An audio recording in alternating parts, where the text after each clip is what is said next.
It's time for another episode of the Cultural Hall. It is an Articles of News episode. I hope you have properly digested the near 90 minutes that we shared with Garrett Dirkmott the other day, a fantastic podcaster and friend, and diving in deep everything about the Council of 50. And you know what? I was reminded, if you haven't ever listened to the chance that I had to talk with Hank Smith a couple times, Garrett sort of reminded me of visiting with Hank, where we're just like, you want to talk about that? Sure, we'll go here for a little bit. So make sure you go back and check that out. That's not what this episode is. We're not rehashing old stuff.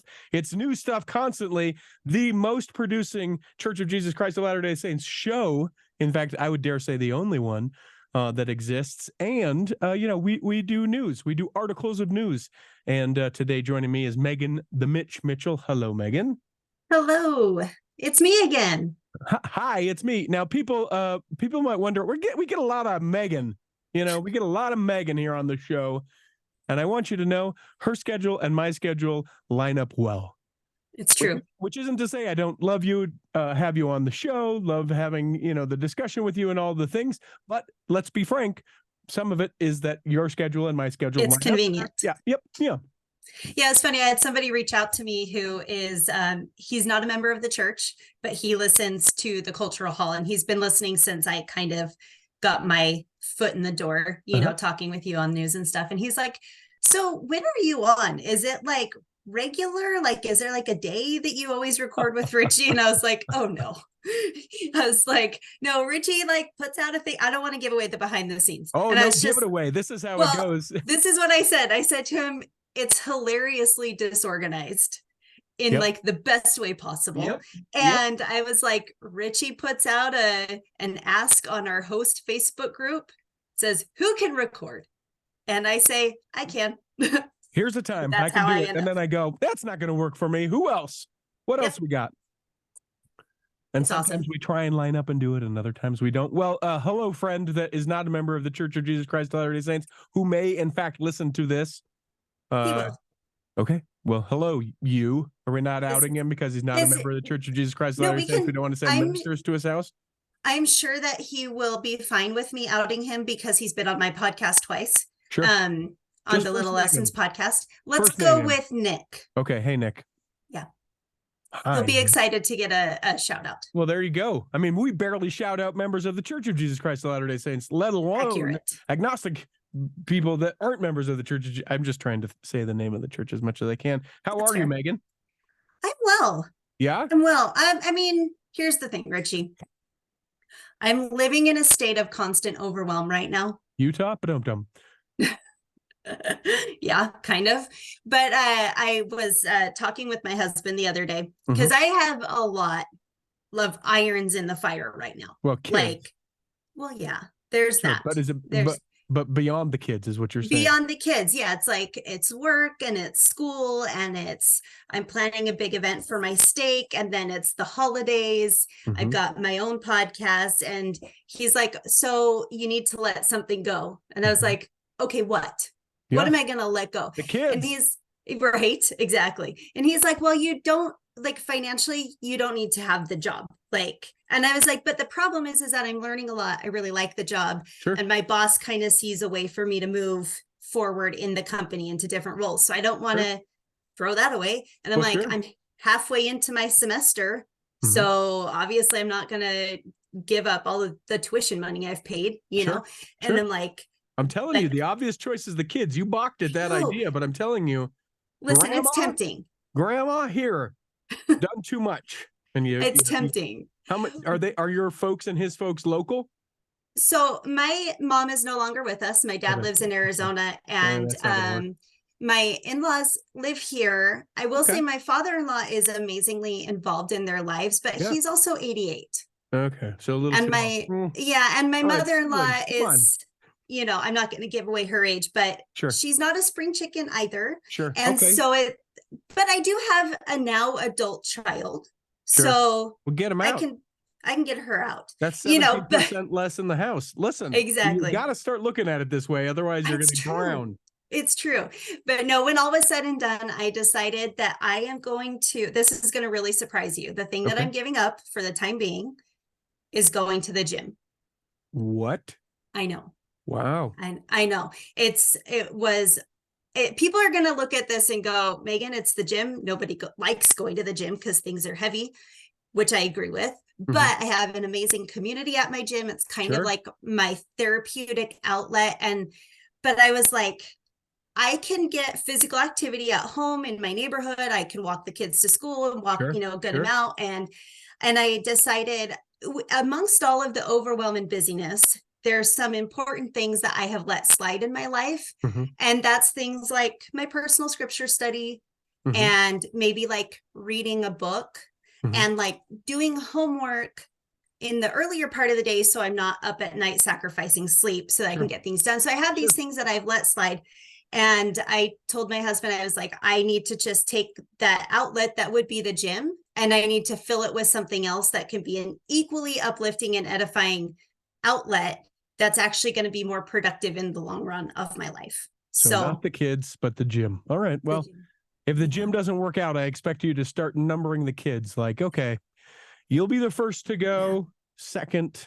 Probably keep the young one around because I think they most likely around you the most. Yeah. Oh, yeah. he Maybe. needs me for things. Yeah, maybe the age, but it very well could be like when one of your, because you have like a 16, right? And That's what's the one right below the approximately. 16?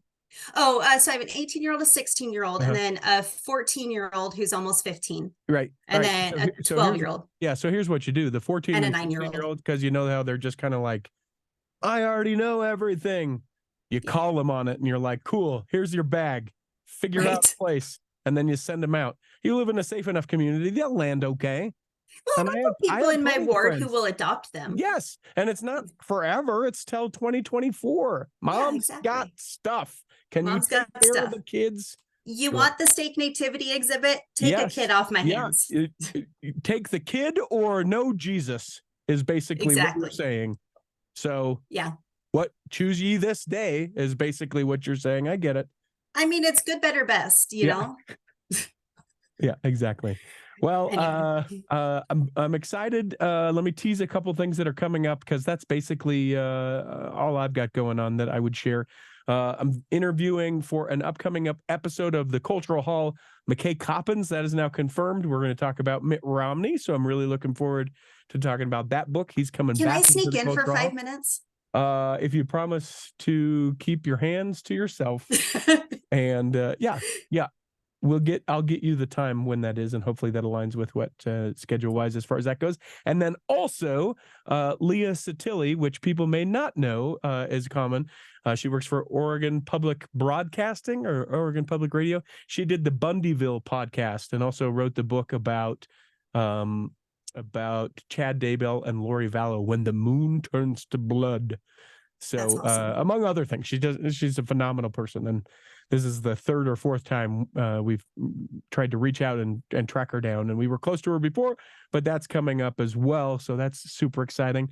You should just subscribe to the Cultural Hall wherever you get it. That way you don't miss any of these episodes. They come out when I feel like it. So that's the key to winning in podcasting. Make sure that you're consistently inconsistent and a disaster and hilariously in planning. disorganized. Yes, and hilariously disorganized. Let's take a quick break, and when we come back, we got all sorts of news. You know, we're starting with the passing of Elder Ballard. We'll come back and do that in just a second. Here in the second half of Articles of News, we do actual articles of news. Hit it, Peter Breinholt. And away we go. You know, man, it is the story of the week as the news fetchers have continued to try and find different news. It is the passing of Elder Melvin Russell Ballard, that happened Sunday night, and then subsequently the church and or the world was notified about it Monday morning.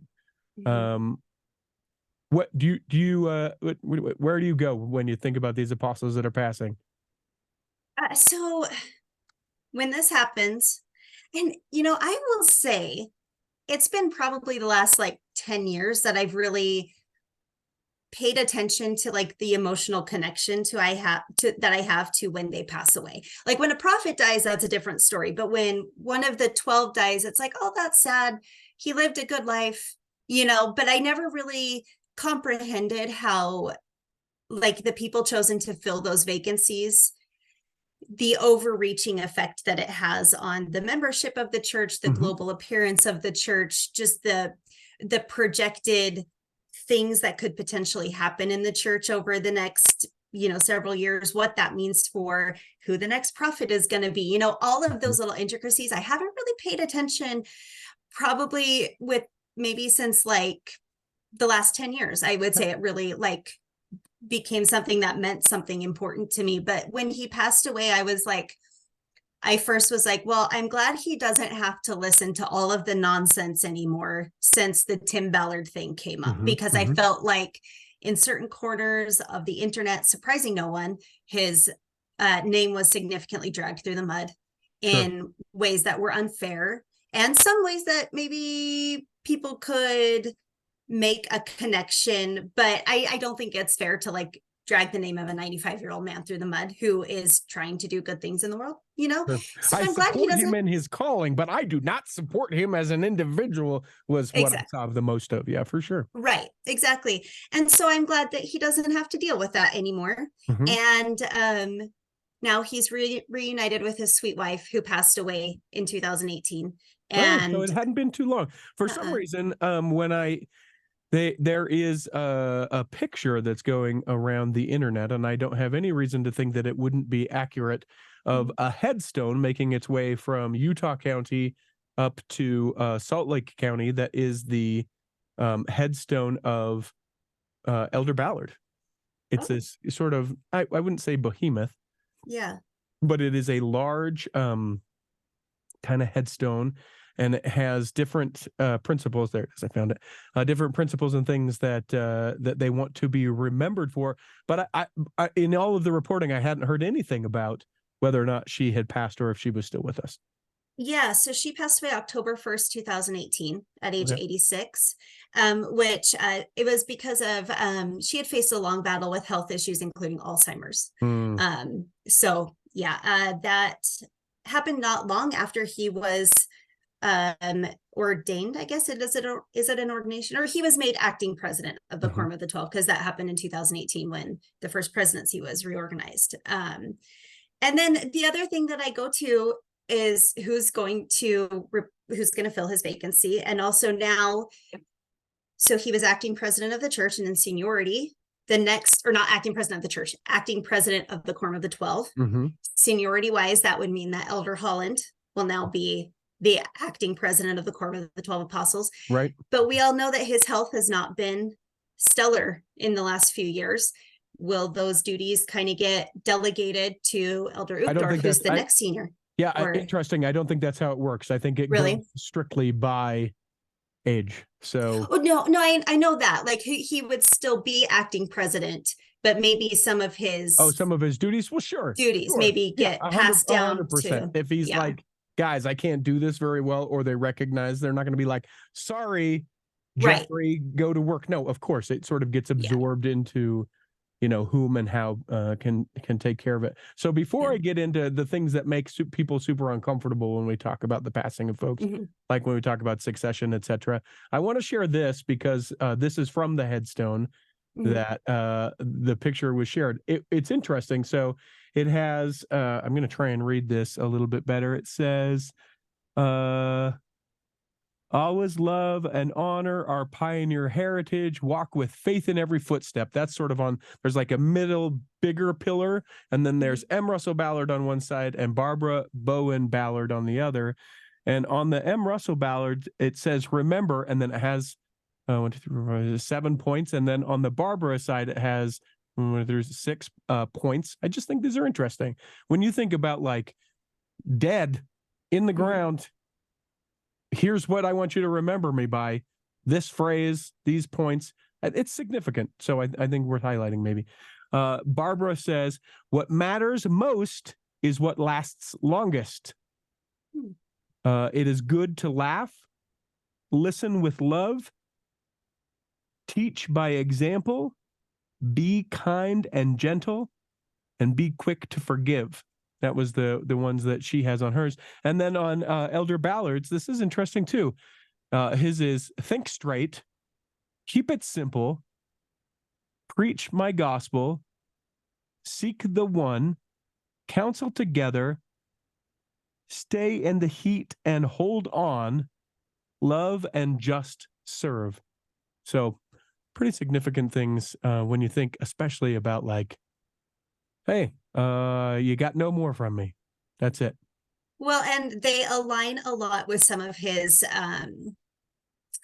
I don't want to say accomplishments because that feels a little bit icky to point to the things that apostles and prophets do to say, well, this is his grand accomplishment. But some of the things that he was involved in over the course of his time as an apostle, he was called as an apostle in 1985. And one of the things that he did was, so he was very involved in This Is the Place Heritage Park. Sure. And his advocacy for the Days of 47 celebrations, which goes along with honoring the pioneer heritage, like you said. The other thing is he was, sorry, I'm trying to find it in this article. He was instrumental in creating Preach My Gospel, which is another thing on the list. And then one story that I really love when it talks about reaching out to the one, or is that, is the story of the missionary. Seek the one is what he said on his headstone. Yeah. Right. And that just kind of reminds me of when he was serving as a mission president and a missionary came to him and said, I think I'm losing my faith. I'm losing my testimony, and brought up all of these questions to Elder Ballard. And Elder Ballard said, I don't have all of the answers, and said, have you been reading the Book of Mormon? Have you been doing these things? And the missionary, I think he said, like, no, I haven't been diligent. And President Ballard said, okay, we're going to meet in a week or 2 weeks or whatever. I'm going to go and study your questions, and I want you to read the Book of Mormon and do your end. Like, we're both going to, we have commitments to this. And President Ballard researched all of the questions that this young elder had, and the elder did what he told he would do. He was going to study the Book of Mormon, redouble his efforts. They came back together and met, and President Ballard said, okay, let's discuss these things. And he said, no, President, we don't need to. I did what you asked, and my testimony is stronger than it's ever been. I love Jesus Christ. I love the gospel, and President Ballard said, okay, well, hold on a minute, because you did your part and I did mine. So we're going to talk about this, and I didn't do all this work for nothing, pal. Exactly. Right, but it seemed like a really amazing personal way of handling what would be a very difficult situation as a mission president and for a missionary, and how he took the time to do these things for this one missionary to help him keep his testimony and strengthen it, and it's like, probably not every missionary who has ever served in the church can say that their mission president took the time to do the thing for them that they needed. And so very, very neat. And I can see how all of those kind of tenets on his headstone match up very well with the life that he led. So that is the passing of Elder Ballard. As you listen to this, we are recording this before the funeral service. The funeral service takes place on Friday the 17th of November, and it will be sorry, I'm finding it in this article. I've got to scroll back up. It will be streamed. On the church's YouTube. Here, if you live in the state of Utah, it will be all over KSL Channel 5. It'll be on BYU TV, and it'll be available in Cantonese, English, French, German, Italian, Japanese, Korean, Mandarin, Portuguese, Russian, and Spanish. What time is it on Friday? From 11 a.m. to 12 p.m. Mountain Standard Time. Okay. He leaves behind 43 grandchildren, 105 great grandchildren, and 1 great great grandchild. Wow. Yeah. It was also interesting when I heard it reported, and I heard it, I think, incorrectly the first time, but someone said that he was only the great grandson of Hiram Smith, and I think he is the great great grandson of Hiram Smith. But that's still pretty connected to Hiram Smith, 95 years young when he passed, Melvin Russell Ballard. So now this is the stuff that gets icky that people don't. This isn't icky. We're not, I don't wish the passing on anyone, but this is the part that I think is at least interesting around the passing, and then the changing of apostles and new people being called. So first of all, one, I was reading a particular blog site that speculates that between now and April conference of 2025, we strictly statistics and factors in statistics, there will be 3 more apostles and or the prophet that passes. And that's because of like, the passing of a spouse and how statistically the time that comes before you pass before the passing of a spouse and the age and like the incident with President Nelson and the fact that he had a fall and statistics around that. So it's not wishing malice on these people. I'd love for them just to purely be around. numbers. It's purely like, this is what numbers would say. So I think that's significant to recognize that, there's 15 in total with First Presidency and Quorum of the 12 that, a good 25% of them will change over, eventually, but likely in the next 18 months. What I also thought was sort of significant is if we go by the ages that apostles are called, it could very well be a Gen Xer that is called to the next quorum of the 12 apostles, which is pretty significant. Big time. Big time. The other thing that I thought was really interesting with Ballard's death, the church is entering only the second era in which there are no Smith family members as apostles. Wow. So it says, this is a quote, just a reminder that despite how global and large the Latter-day Saint Church has become, it is still not too far from its origins as a family faith. But yeah, I thought that was really interesting. That is significant. Because in addition to being Hyrum Smith's great-great-grandson, he's also from Joseph F. Smith as well, because Joseph F. Smith was Hyrum Smith's descendant as well. Yep. Yeah. So anyway, that's a tiny tangent. Yeah, but significant because there will be someone else who will be called. So we sort of rumored a little bit around this on the Cultural Hall's Facebook page, had some discussion. And to the people who said, it doesn't matter. Yes, you're right. It doesn't matter. It does not matter. I mean, I will say this. I think that it does matter who it is that they're called, but I don't have any sort of thought that the wrong person will be called or anything like that. I think it is significant. Let me give you a for instance. If Elder Corbett, for example, is an elder of color, is what I almost said, a gentleman of color, that would make a difference for people looking at the leadership of the church. Now, does he have any more priesthood or less priesthood than anyone else? No, he does not. No. But that is a significant visible difference for the world looking in and for us within the church looking upward at these folks, right? I think that that's significant. I think that it's also significant, say, for example, if now that there's not a Smith descendant in the line, that there was a Smith descendant that was called and that was brought to the attention. We are calling this person because, this is a significant thing. I don't think that one is right or one is wrong, but I think that that's significant. And so that is why we brought it up. Elder Kieran, if people don't know who that is, that's my pick. That's who I think will be called. I love him. I love both him and Elder Corbett. Those are the two that you posited on the webs or on Facebook. I love them both. Yeah. Someone else posited Bishop Waddell, who I think could be great. And the current presiding bishop of the church, Elder Cossé, I think would be a great choice. My thinking in this with Elder Kieran, I would love for Elder Corbett to be it. I think he's a little bit too young and doesn't have the experience. I mean, he's had a lot of great callings, and should he be called, I think it'd be great, right? Lord justifies who he calls. But Elder Kieran is in the presidency of the 70. He is the first person non-U.S. born to be in the presidency of the 70, which is significant. That is. And so I think that can be, and his accent is so cool. So cool. Come on. So cool. So that would likely be what I think it will be. It's, we sort of behind the scenes chatted about other things that could visibly just make a difference. But I think that likely, if I had to speculate, if you're like, who is it going to be? I would say that it'll be Elder Kieran.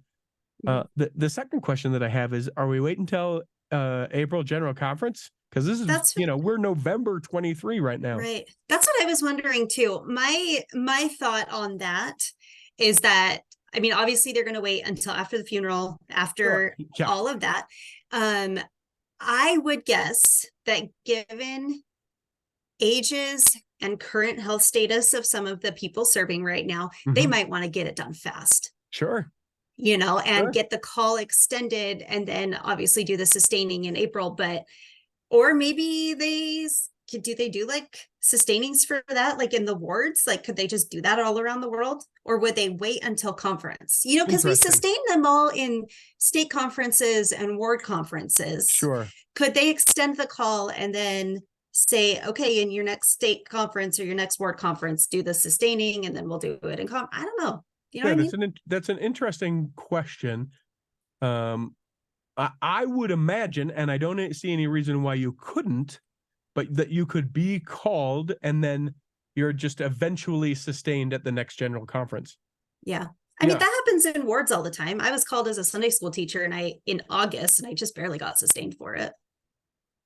Yeah, it because you can still act in that position, right. Without having been sustained. Let's see here. Let's do a little research here at the time. You may have wondered the answers to the following questions. Did the first presidency and the quorum of the 12 vote on who the new apostle should be? No. How does the prophet come to a decision? Church is in good hands. Who's called to be an apostle? Will all vacancies be filled at general conference? Not necessarily. Vacancies may remain open for longer than 6 months. So it seems to me that if it can be left open for longer than 6 months, that the converse is probably true as well. Yeah, yeah. I think that we are a people of tradition, so I don't know that we'll see it, but I definitely, I would not be surprised if come the new year, they go, guys, we got so much work to do. Elder Kieran, get in here. Right, exactly. And here's another thought. So President Nelson was not a member of the 70 when he was called as an apostle. He was Sunday school general president. So could things go rogue and they just surprise us all and be like, well, it's Richie Stedman from Taylorsville. No, they will not do that. They will not do that. But call somebody out totally out of pocket, because that's how it works sometimes. Yeah. So yes, but not with this one. Okay. So I think you'll get a very on the nose one with this, and then assuming that Elder Nelson is still alive when Elder Holland passes, I think that is where you see something like that. Okay. That would be my speculation. That's founded and grounded in nothing, but this is what I see. Yeah. Do you know what we did when President Monson passed away? My family. So we knew obviously that President Nelson was going to be the new president of the church, but that he was going to need new counselors. And so with my family, I gave them the list and I said, okay, everybody create your first presidency that you think it's going to be. Okay. You get 2 points if you get the first counselor right, and 1 point if you get the second, or something like that. Sure. And then whoever won got to choose where we went for dessert for family home evening. And people are going to listen and go, wow, Megan the Mitch kind of sucks. But she's playing fast and loose with some of these things. But no, it was really fun. And my friend called it Fantasy First Presidency. And I thought it was hilarious that they said funny. That. And I did have one child who got it almost right. They got the counselors, but the wrong order. So that child chose where we went to dessert that night. And where'd you go to dessert? Do you remember? It's a place that doesn't exist anymore, unfortunately. And off the top of my head, I can't remember what it was called, but they had riddance.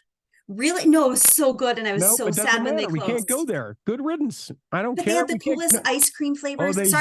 They did have the coolest ice cream. It doesn't exist anymore. Let's move on to some other news. Okay, sounds good. How about this? You can now go see the Mesa Temple Christmas display. I might be going to Arizona. I just had an event that moved. Supposed to be working the day after Thanksgiving. I don't think that's happening anymore. My wife and I are teasing the idea of going down to Arizona, which I will likely say, oh, did you know? Oh my gosh, we can go to this temple and see lights. Go down and see it. It's funny to me.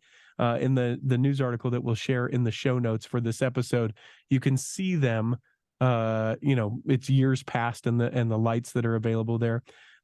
It's odd because in Mesa you don't typically have snow, and so it is green grass and Christmas lights. So Yep, on all the palm trees. yeah, on all the palm trees, that's where you see your Christmas lights. It starts the 24th of November and goes through Christmas. So go And down it's and a good check display. that out. Have It's you been? it's Have a you really seen good. it? I have, yeah. So I used to live in Arizona, so I've been there. I've been to it a couple of times, and we actually got married in the Mesa Temple. So I didn't know that. yeah, yeah, That's kind of cool. Now the Mesa Temple is sort of square like the Latter and yes, some of those other temples that are like that sort of build. Is it pretty nice on the inside? Pretty cool. yes, but it's all been renovated Okay.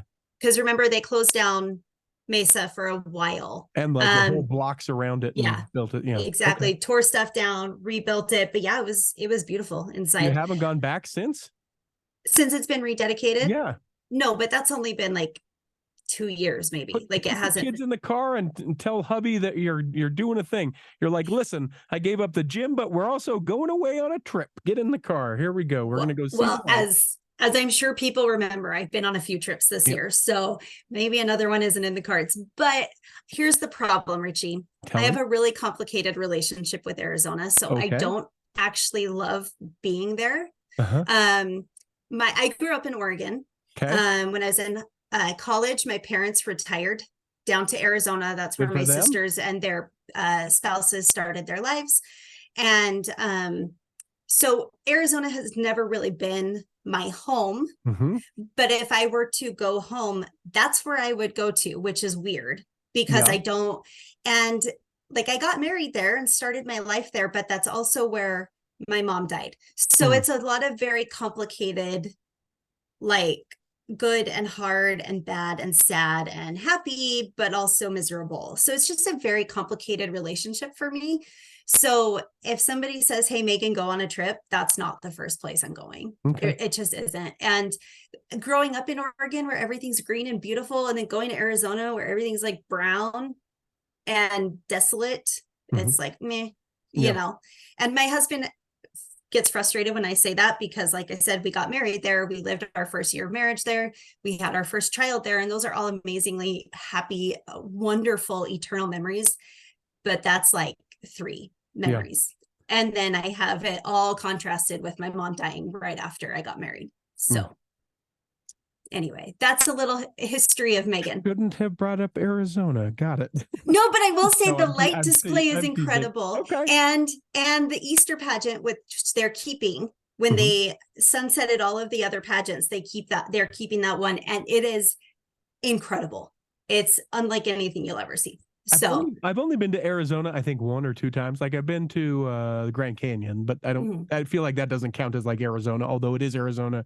It doesn't really count because you're going to, it's like saying that you went to Zion's and that you went to Utah. You were in Utah at Zion's, but it's not the same thing. But only been down to that part of the country 1 time. During the Olympics, we sort of fled Salt Lake in 2002 and went down to Arizona. I will say I loved the temple there. The Mesa Temple is beautiful. And the wards that I was in there were amazing. And it's just complicated for me. And there's people that love it, and I'm happy for them. Good for them. All right, let's do another news story. How about this? This is a little older story, but I've hung on to it because I think that it's important. Beginning in January 2024, all young service missionaries are going to be integrated into teaching missions under the leadership of mission presidents.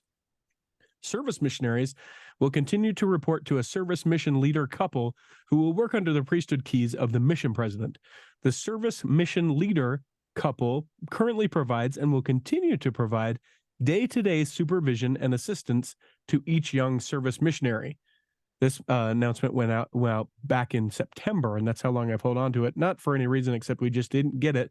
So if you are serving a service mission, that being, maybe you have special considerations that you need to be close to home or something like that, you are now going to be integrated into teaching opportunities. So it's not strictly just the service that you were doing. In times past, it could have been that you would serve for forever and never have a teaching opportunity with someone else. Yep. I didn't know that it was not the case, and I'm so grateful that it now is the case, because even if you're doing it on a small scale, it's a tremendous opportunity to be able to visit with folks, from being able to be rejected like you've never been rejected before, or to be able to see the gospel touch the lives of people in a way that you can't even, describe. That is just another level of being able to gain a testimony where you're like, wow, this person was like this when we found them, they embraced the gospel, and now they're like this. That is incredible.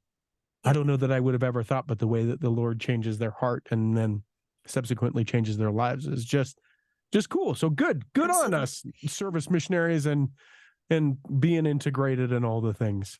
Yeah, and I love service missions and service missionaries. I think it's such a unique and innovative and important way to include all members of the church in the work of salvation and building the kingdom, and allowing people to use their unique skill sets to do so.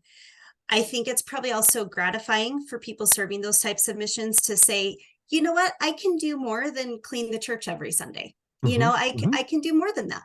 And I can do more than make photocopies of historical documents. And those things are very important.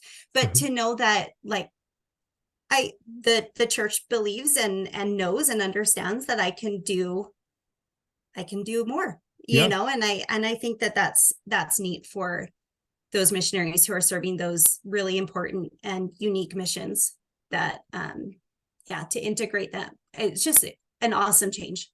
Yeah. Do you have any news stories? I sort of put you in charge of the Elder Ballard, and then I didn't put any sort of other expectations on you. Do you have other news stories we should discuss? I have a few quick ones. Please hit me with one quick one. Only one? Oh, geez. Just one okay. for right now, and then we're going to go back and forth. What, okay, you going to take the rest of the news, Megan the Mix? Yes, please. I've got 19 minutes. Just because you say please doesn't mean I'm going to do it. Just one. Now we basically used the time for the one that you were going to do, debating on whether or not it would be one. Gosh dang it. Okay, so I brought this story up. Well, no, I didn't bring it up. I said I'm not going to do this story when we recorded with Annette the other day. I said I have this story. I'm not going to do it, but I'll do it today. Okay. So the headline: I'm a mum. Sorry, because this is an article from The Sun in the UK. I'm a mum of 16, but 9 of my kids have changed their names. It's their life, but their names need to fit my style. So this is about a couple from Utah. Tiffany and her husband Benji Nelson. They have they've been married for 23 years and have been welcoming children all the time. Children, welcome. Most of them are adopted, and they have a YouTube channel called Not Enough Nelsons. And they have 3 million YouTube subscribers, but most of the monikers end in the double E sound, such as Journey, Lily, Sadie, and Navy, right? As the couple adopted 9 of their children, they changed their names to ensure they fit in with the rest of their family. Their oldest child is a 24-year-old who they adopted, or that's their first child. His name is a name that I'm not even going to try to pronounce because I believe it's Russian and I will offend somebody. So I'm not going to try. They changed his name. No, but they changed his name to Bridger. Then they adopted a little girl who is now named, she's 24. Her name is Journey. Okay. And it's funny that I understand like why they would maybe change their names from a very complicated, difficult to pronounce Russian name. I can understand the logic behind it, but yeah, they've got some interesting monikers within their family of 18, and it's just what we do here in Utah. They also have a Paisley. It is not what we do. I know. When we stop doing it. They also have a Paisley and a Presley, and it's funny. Yeah. It's funny. So I know you like names, so that's why I brought it up. I'm a huge fan of my. So my dad and all of his siblings, they're K names.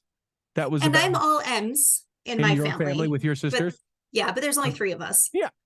So I get that. Yeah. Growing up, I dated a girl for a hot minute. Her name was Greta. And Okay. her whole family, they had like 13 or 14 kids. So it was like Wow. Alexander, Beatrice, Chloe, like they went A, B, C down until M or L or whatever the 13th letter is. So Okay. like I can understand some of that. But I grew up in sorry, go ahead. I swear to you, when we just start making up names and spellings of names, like this is an exaggeration, of course, but you are limiting your child's comprehension of the English language when you're like, Yes. I know it should be, Caleb, but actually my name is Paisley. See, because the K, we make it like it doesn't make sense. Yeah. Yeah. We had a family in my state growing up that had like, I think 15 kids. And all of the girls that I remember had very like common names. Like we'll go with Stephanie. That was not a girl in their family, but I don't want to out anybody. Sure. But then they also, all of the young men had Book of Mormon names. So there was I think they had a Mahonri. They had Ammon. They had Mahonri not in the Book of Mormon, but I understand what you're saying. Mahonri Moriankumer. Isn't that the brother of name's Jerry? not in the it's not in the plot twist. Yeah, it's not in the scriptures. It was revealed later. Okay. In a hold on. Now you're gonna get me. Keep talking. So, well, this is why I need to stop going to the gym and I need to focus on reading my scriptures, because then I would know things like that, right? But yeah, they had like Ammons, and I think they had a Nephi. So it was really funny that all of the girls got very common, typical names, and then all of the boys got these Book of Mormon names. It was interesting. So the brother of Jared's name is not given in the text of the Book of Mormon, but Joseph Smith stated in 1834 that it was Mahonri Moriankumer. Okay, well, you learn something new every day. The more you know. This I thought was interesting and came up in our conversation with Garrett Dirkmaat about the Brigham Young journals. Now, the Brigham Young Papers Project. We talked briefly when we chatted, he and I, that this is a project that he's sort of overseeing. But you remember the Joseph Smith papers? It's like that, except it's Brigham Young. That's it. Okay. That's what the Brigham Young Papers Project will essentially be. It's a first volume of journals that's going to be released, if not already released at the publication of this. It's going to be things like what we saw with Joseph Smith. Here is how this goes. This is this. What about then? How did he feel about that? So we move on. The curiosity that I have is in 100 years, are we going to have the Russell Nelson papers? Is that how we do? I think it would be interesting. Yeah, for sure. Definitely some prophets along the way that we go, I would love to know more about that individual for sure. Okay. You have another quick story you said. Let's hear it. I do. There are two quick Saints Who sports. So women's BYU athletics crushing it. Yes, they are. Not the dudes, maybe, but the women. You don't know if the dudes are crushing it, or do you know that the dudes aren't crushing it? Well, I know that the BYU football team has been struggling. Real bad. I believe the men's. It's our first time. Come on. First time. In the Big 12. I believe the men's basketball is holding their own, but the number one BYU women's soccer team, they beat the reigning Mountain West champions, Utah State 2-0 last Friday. There we go. And they are set to play their next round tomorrow. Well, not tomorrow, yesterday, November 16th. Yep, Thursday the 16th. Thursday the 16th. This, yep. They're playing number 8 USC in the second round of the NCAA tournament. So best of luck to the women's soccer team down at BYU. And number 3 BYU women's cross country, they are competing for the NCAA national championship on Saturday morning. There we go. So big best wishes and best of luck to all of these amazing athletes. The cross country team is just like amazing, and from what I understand, the cross country and track and field teams for BYU are just top notch. Yeah, top notch. You know why? Because we don't drink alcohol. Exactly, and they are coached by Diljit Taylor, and Anyway, and that's St. Two Sports with Megan the Mitch. Wait, that's 2 stories? Yeah, 2 separate stories, 2 separate. I mean, links. It was okay. You sort of threw them together like it was one story. So I'll take it. Sorry. I'll take it. No, you're fine. Listen, I was just trying to see the distinction. So I thought that this was interesting, and you have a firsthand experience with this, the growth and momentum of the church educational system. You finding your way through. Are you at Ensign College? Is that what you do? Yes, Ensign. Nice. Pretty cool. Yeah, great experience. Yes, amazing. There are approximately 150,000 students who are filling the higher education offerings of the Church of Jesus Christ of Latter-day Saints. Now, some of that is BYU Provo or BYU Idaho or BYU Hawaii. Some of that is BYU Pathways, which is just an awesome, awesome thing. And some of that is through Ensign College as well. Recently announced, there will be 3-year online degrees that will be offered from BYU Pathway, a certifiable, just like you got it done, like your parents did in 4 years, you're getting it done in 3, and it's game-changing. Yes, absolutely. It's incredible. Yeah, what the church is doing as far as this goes, headed by a previous guest of the Cultural Hall, Clark Gilbert. You can go and listen to that interview. He talks about how, this is literally changing the lives of thousands of people. We think about higher education as not only a means to be able to become more educated, but you think of your earning span over the time of your life due to that, the experiences that you have, and then the ability to be able to not only care for yourself, but care for others as you have those financial opportunities. It's huge. It's so cool. You're going to see this is a little bit secular, but you're going to see the higher education completely change in the next decade because it's getting so expensive. You're going to see programs like this where it's like, listen, let's slough off some of this stuff and let's get it 3 years. Come on, let's go. And the church leading the way. Yes, absolutely. Absolutely. It's really been inspiring for me. So I did BYU Pathway Connect, which is like you take 3 classes, it gets you back into like the college mode, and then through BYU Pathway, they facilitate me getting my degree from Ensign College. That's awesome. And it's so cool. And the people that I have interacted with from all over the world is like nothing that I would get on campus. Sure. If I went to downtown Salt Lake City, I wouldn't I was going through my class like that I'm currently in right now, and there's like 6 people from Brazil, there's a sister from Pakistan, there's people from Nigeria, Wow. and they all bring such unique perspectives, and it's really, really an awesome program. I can't say enough good about it, and I'm surprised that more people don't know about it or take advantage of it, because it's not expensive, and the fact that they're doing the 3-year degrees is awesome, because I don't know about you, Richie, but you probably don't need a humanities class to be able to get your business degree. I don't know, because they're eliminating a lot of the electives that are really just kind of irrelevant to what you're wanting to study, but then you have to take them and you're like, why am I taking this class? This means nothing for what I'm trying to get my degree in, Yeah, and that's part of what you're going to see. I think it's a difficult, it's like a teeter-totter of balance, right? Because I do think that people should have the opportunity to be exposed, because when else would you? Right. But I also think that at some point you just go, listen, what do you need to be able to do the thing that you want to do? And it really will change. I think of relatives that I have that are college aged. None of them. Yeah. None of them have gone to college. 0% of relatives of mine. And it's not that, their parents didn't go to college.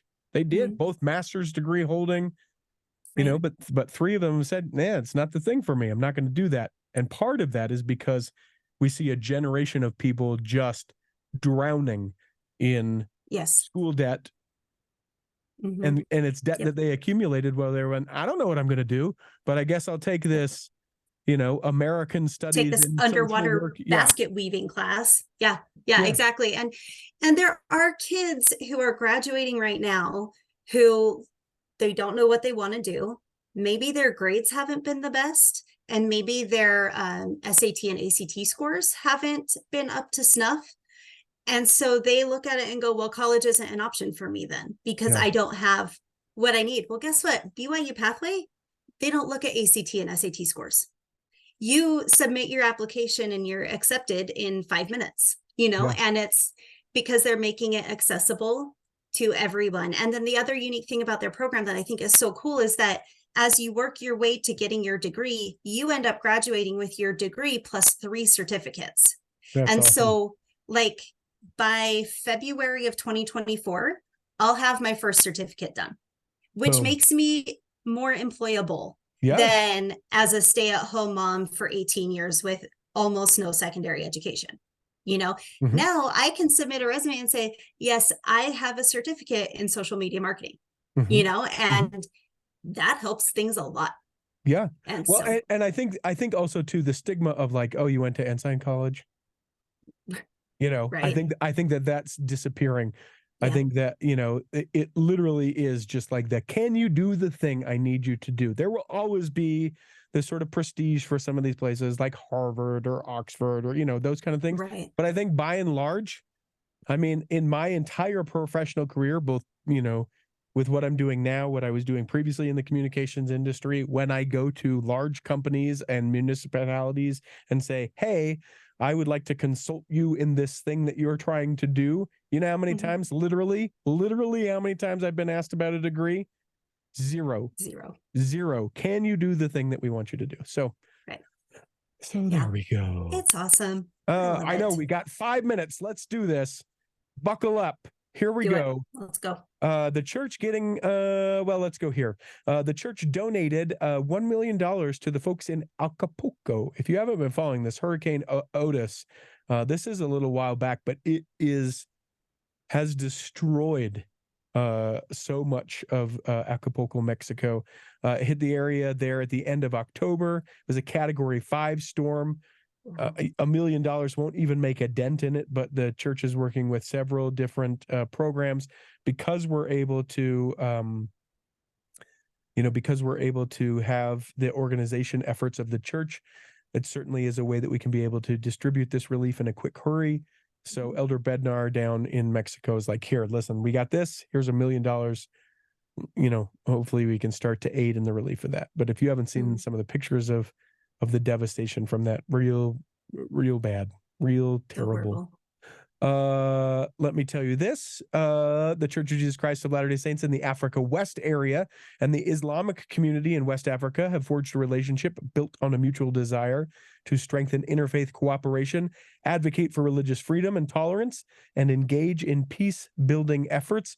There's an amazing picture of a group of Islamic folks out on the lawn in front of a stake center in Africa, and I don't want to be disrespectful, I think they're prayer kind of mats or prayer rugs. Yeah, mats or rugs, and they're out praying. They use the grounds around the stake center as a place to be able to worship. It's the coolest picture.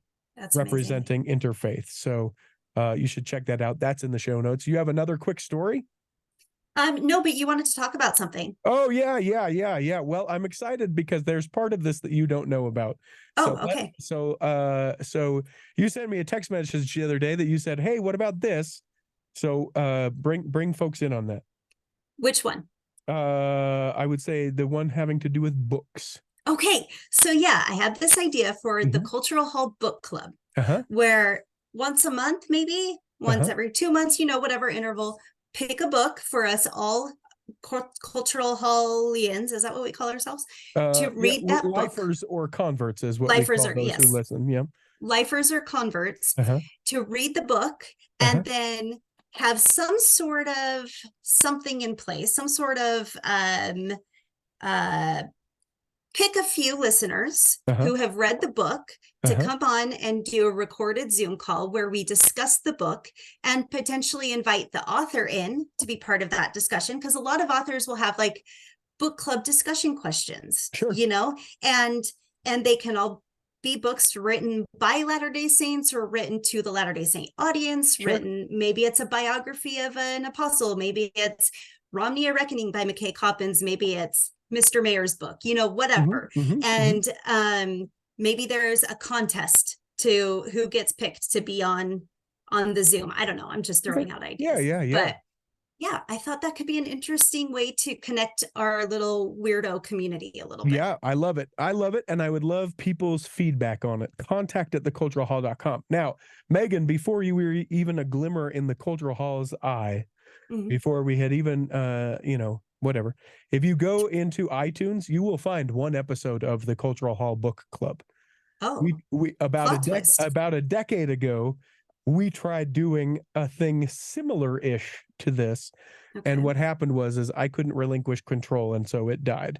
Okay. Just Joni, she wanted to kind of be in charge of it, and I was like, yeah, but I'm going to be well in the mix, and I couldn't let go of what it was, and I think that she was like, well, I'm not interested in doing this way, which I don't blame her, but I Sure. think I micromanaged and couldn't let go. So is it worth reviving? Contact@theculturalhall.com. Would you like to be a part of it? Would you read? Do people read, or could we say it's Let's listen? listen too. Yeah, Yeah. doesn't matter. Consume the content. Is it Mhm. worth doing? Because it's some amount of effort. Sure. Contact@theculturalhall.com. Let us know your thoughts about that. You can also let us know in the Cultural Hall Back Row Facebook group. That is a Mhm. place where you don't have to pay to be. You can also be in the Patreon group. That's patreon.com/The Cultural Hall. Paid group, hanging out where you get all the episodes earlier than everyone else. And Megan, it is our time. So the other topic we'll Okay. talk about another time. I hope that Deal. this episode has nourished and strengthened your body. That if you're not healthy enough to listen this week, you'll be able to listen next week. And when the time comes, you'll be able to travel home in safety. In the meantime, we'll be saving a seat for you On the back row of of the the Cultural Cultural Hall. Hall.